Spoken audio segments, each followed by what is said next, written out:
Welcome to the Blinded Truth Shot podcast, where real stories meet real healing. We are your hosts, Destinnee Vance, and co-host Eric.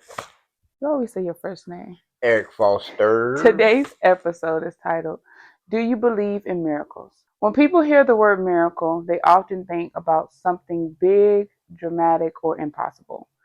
Something that happens once in a lifetime. But what if miracles are happening around us more than we realize? Sometimes the miracle is the fact that you made it through something that should have broken you a long time ago.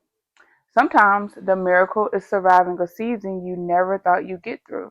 Sometimes the miracle is still being here when life could have easily gone another way. Many of us are walking miracles and don't even recognize it because we're so focused on the struggle we went through to get here. Today, we are talking about the miracles we overlook, the moments that saved us, and the truth that sometimes the miracle isn't the moment itself. It's the fact that you're still standing after it. This episode is powered by Destiny is by Choice Support Services because your journey, your voice, and your truth matter. So again, this is another episode that you titled. I guess you got some things you want to talk about. We'll see, I guess, how it goes. But before we get started, how you been? I've been okay. That's not kind of. You know what I got going on? I got school, life, kids, job. But guess what though? What? You're a miracle. I know. Hey, see how I tied that in there? So anyway, what are you talking about? So you were saying that sometimes life, we are all miracles and we don't realize it, right? And in life, we all experience miracles. So, what was your miracle or miracles that brought this conversation up? I don't believe that. I mean, it could have been, but it wasn't a miracle that brought that. It was a when the light bulb goes off moment. And I was asked to come up with a topic, and as soon as I was asked, I had to go downstairs to get something, and it hit me. Mm-hmm. So I let it inform you what it was about, and then you come up with this elaborate intro that I don't never know what it is, so it kind of catches me off guard every time. So when they're listening for the first time, I'm listening for the first time. Mm-hmm. So I'm over here like, but it's very much so true that we can't recognize the miracles that be in front of us. Mm-hmm. And just me and you sitting here being able to do this is a miracle in itself. Because again, 3 years ago I was in a trap house getting high. Mm-hmm. So that ain't a miracle. I don't know what is. Yeah. I could say there's been a lot of things that definitely could have took me out. Like I don't think a lot of people know that I suffer from an illness, a chronic illness, and so every day is a fight for my life. But I could remember going through. My kids were young. They were 3 and 4 at the time. But like going through chemotherapy and wanting to take my life several different times. There was times that I was like in the moment of taking a bunch of pills, and my oldest will walk in the room and want a snack. And I know for some people they probably like, oh, that's funny. Yeah, because at the end of the day, it would like totally distract. It would kind of like snap me out of it. Like you said, like snap you out of it. Or that light bulb, like, and like, this is not what it is. This is not what it should have been. Or like I can remember doing prison time as a 6-year-old being charged as an adult because. So you was getting juvenile life. That's 5 years. I was being tried as an adult. Oh, you agree to go to the big house. Yeah.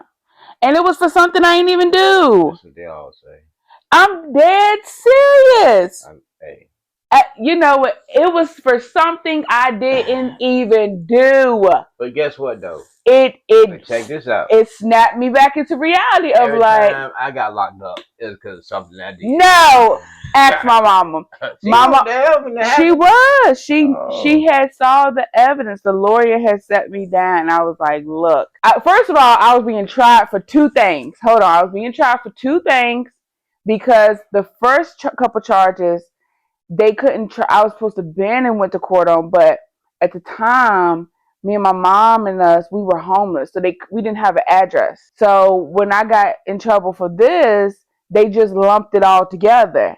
And so when I went to go see my lawyer, she was looking at like everything I had went through, and she was like, "So tell me what happened." And I was like, "I don't know what happened." I was like, "On this charge, I know what happened. I did push the teacher. I ain't gonna lie about that. I did assault the teacher. But on this charge, I ain't do that." And I was sitting there scared because I was like, I know for a fact I didn't do this. Okay, so what is the miracle inside of there? The miracle was, so let me tell you a little bit what happened. Oh my, here we go.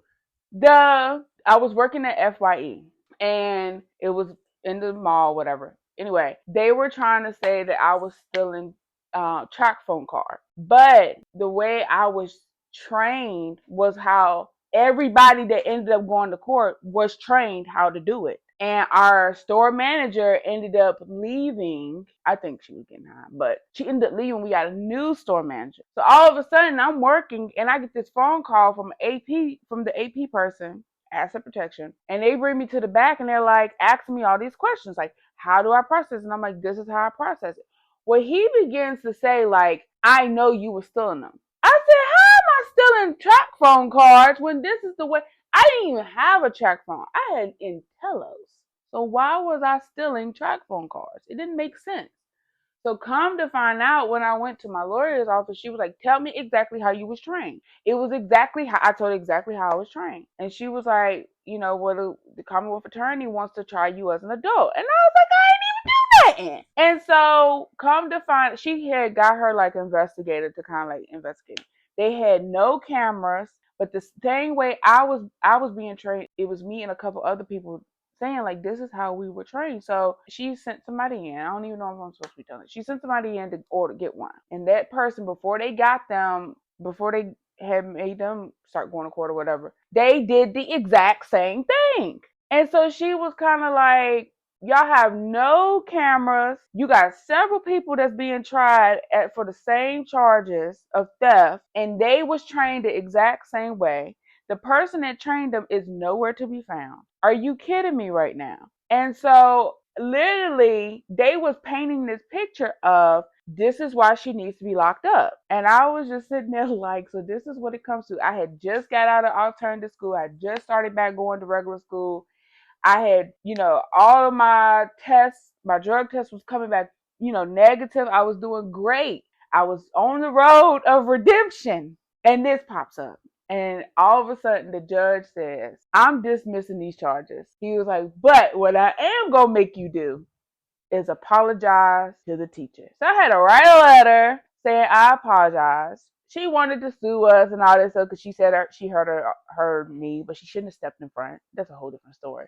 But the miracle was everything got dismissed. Because they was painting a pretty picture of, this is why she should be locked up right now. This probably should be a short for you right now. It probably should. Yeah, because you killed 10 minutes. Oh, whatever. I mean, what can we say in 5? I'm keeping it real with you. Keep it real. You killed. You asked me what my miracle was. That was my miracle. Yeah, buddy. My miracle was, it really, Dad honed it in for me that I ain't had time to play. I'm glad that you didn't go to the bing. You wouldn't have survived. I would have survived. You think you would have? My daddy raised mostly. Wow. See, you judge by what you think. Hey, I'm just saying, everybody can't survive. There's a miracle of surviving in prison. You know that? So what's your miracle? That I moved to Roanoke. That is the biggest miracle of all. Because Richmond didn't claim my life. I'm telling you, man. Life is... go ahead. No, because, you say you moved to, Roanoke, and that was your miracle. But I heard, we had an NA meeting with our adolescents, and they brought them in. And one thing one of the girls said was she moved here, from New York, and she said that so many people move to different places to get away from the drugs, but they're like, you can get drugs anywhere. Man, I hate that. I hate when I hear that because of course you can if you go looking for it. Right.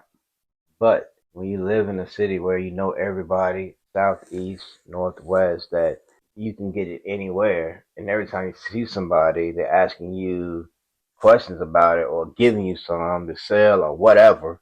It's hard to get clean and get live the right life. So when I moved here, I can leave the house and go to Walmart and not running into anybody that's from my past about the drug thing. Mm-hmm. Because if I'm clean, they want me to sell, and if I'm using, they want to sell it to me. Mm-hmm. I don't gotta worry about that no more. I go anywhere I want to freely, and not worry about like running into people I know.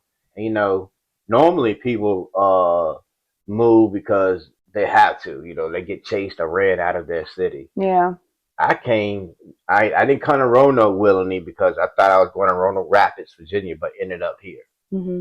because when I got in the car and I said, they're taking me to treatment, I thought it was in Roanoke Rapids, but it was here, so I got a treatment in state. So that's another miracle. So, do you think sometimes people take miracles for granted? All the time. I think we play with miracles, and we don't believe in the miracles when we see them Mm. because you can say you believe in a miracle, but you don't believe in the person sitting beside you. What you think? Like they believe in coincidence, not miracles, or do you think they're the same? No, I don't think a coincidence is a miracle. I think a coincidence is just what it is, a coincidence. Mm-hmm. But America is like when you hear a bullet go past your head and it don't hit you, Mm-hmm. and it goes between you and your best friend, in between you, Mm-hmm. and they're shooting at another one of your friends. So the bullet was meant for another one of our friends. He was running from a dude. He was shooting at him, and the bullets came between me and my other friends. He was running towards us, and none of us got hit. That's a miracle. Yeah. And I was like 16 when it happened. So suppose it would have hit me, I wouldn't be sitting here. Yeah. That's just one of the things that's happened in my life. So, how do you process when miracles happens to you? Because sometimes, like I see people they have miracles and happen to them, and they go on Facebook and boast about it. And some stuff, like at that moment, I think I feel like you have to process and allow yourself to really understand what happens, or they go into XYZ instead of like being present in it. You know what I'm saying? I mean, if I know it's a miracle in the works of happening or happen, I just process it in I think my high power, for whatever, and I try not to take it for granted. I try to accept it for what it is. A lot of times in the past, I would take credit for the miracle that happened, and it wasn't me at all. Story: I'm in Whipping Court. I'm walking down the sidewalk between two apartments. I hear these gunshots. I mean, lots of them. And all of a sudden, I see like five little youngins running towards me. They look at me. They say, "Oh, don't go that way," Mm-hmm. and they just keep going. I've seen all their faces. They could have killed me, Mm-hmm. but that was a miracle. Yeah. I try not to question them, but some days it's like, what do you want me to do? Mm-hmm. Because obviously you kept me here for 50 years to do something, Yeah. and sometimes it just makes you just want to cry because I don't want to disappoint him anymore. Yeah. And I know I'm a miracle. Mm-hmm. I'm just glad to be here, man. I don't mean to call you man. That's how I talk. Mm. Because I'm a good old country boy. You feel me? That's how we talk in the country. That So is not uh, how you talk. it is. But back to your question, when I accept it, I accept it. I don't try to figure it out. But do you accept it and try your hand again, or is it gonna is I'm gonna be saved this time, or The old me 3 years ago did, yeah, because I did a lot of things over and over again that could have ended a bad result, but it never happened. Thank God.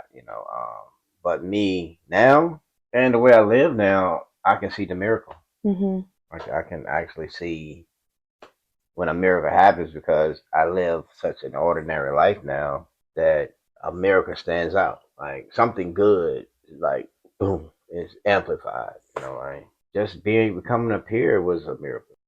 Finishing 3 treatments was a miracle. Um,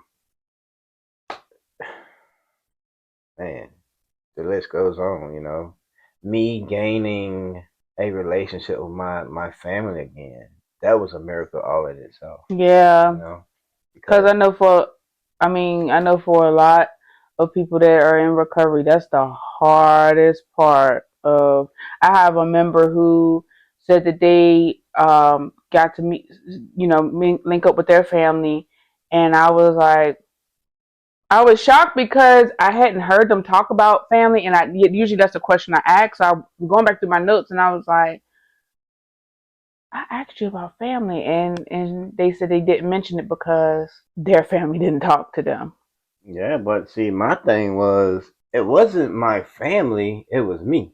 You Mhm. know, I pushed them away so they wouldn't be caught up in my drama. Mhm. But for some reason, they always like a week or so go by and they'll come find me. Mhm. And just to make sure I'm all right, cause I turn the phone off, throw that out the window. I'm off to the races. Mhm. But the miracle is like I can call my sister, my mom, my nephews, nieces, or whatever, and they can pick up. Mhm. And it is not like picking up out of being afraid.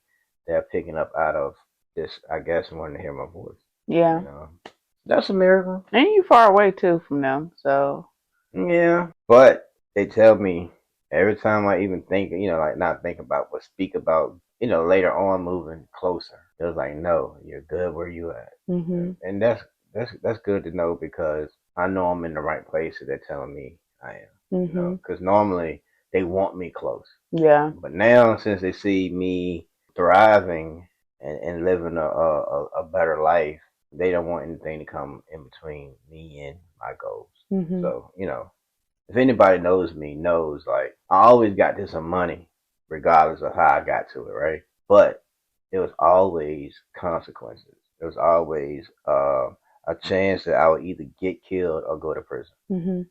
And today it's not about getting to the money, it's about getting to the peace of mind. Like that's the miracle. I have a peace of mind today. I can wake up refreshed. If work don't kill me the night before.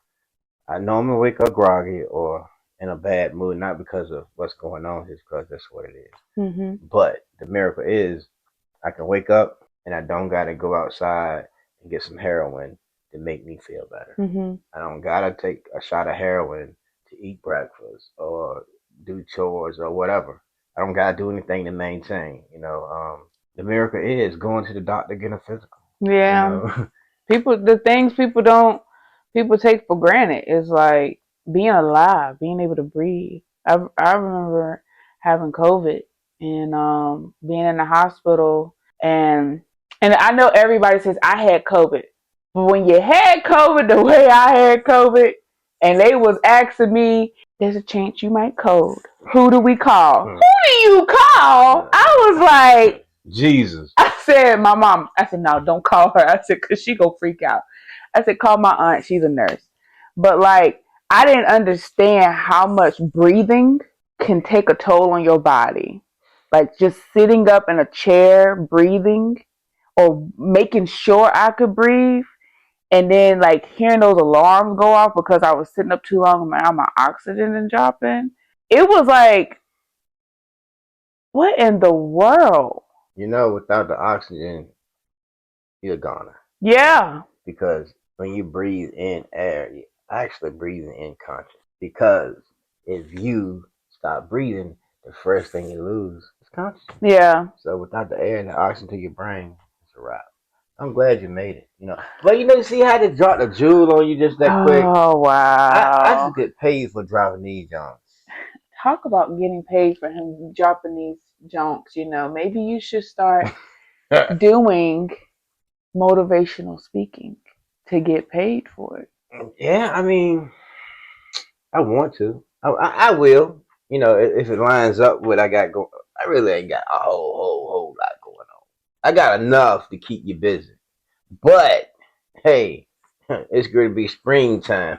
I ain't gonna be in nobody's house or building nowhere during the daytime. I'm gonna be out making content, taking pictures, and eating ice cream. eating. I gotta go on a diet, eating ice cream. It's gonna be lit, as the young people say. It's gonna be lit. To our followers and listeners, he ain't gonna be outside. He's scared of them no-see-ums. He ain't gonna be outside, y'all. And look, if you ever haven't got bit by a no-see-um, it's a real thing. It's an invisible mosquito. Look it up. It's called no-see-um. It's like He an ain't insect gonna that be bites you. You can't outside. see it. I told her about it about 2 years ago, and when she got bit by him, she called me up like, Eric, you're right. I got He bit ain't by the gonna be no-see-um. outside. And I promise you, if you do see him outside, he in a full sweatsuit. He ain't getting high, y'all. He just scared of them no-see-ums. Oh, that's crazy work right there. I'm just telling y'all. I promise you, he good. You can piss test him. He ain't gonna come hot. Just look crazy. He just gonna look crazy. Yeah, And that's okay. hey, that's a miracle. That's a miracle. Yeah, looking crazy and being crazy, two different things. You just listened to our Truth Shop podcast. Do you believe in miracles? Powered by Destiny's by Choice Support Services. Today's conversation reminds you of anything, let it be this. Miracles don't always show up with flashing lights and big announcements. Sometimes miracles look like survival. Sometimes they look like growth. Sometimes they look like waking up one more day with another chance to do life differently. You may not have realized it at the time, but many of the moments that shaped you were miracles in disguise. And if you're still here, still pushing forward, still trying to become better than who you were yesterday, that itself is a miracle. And remember, your destiny is by choice, not by chance. And please, until next time, keep walking in your truth. Bye.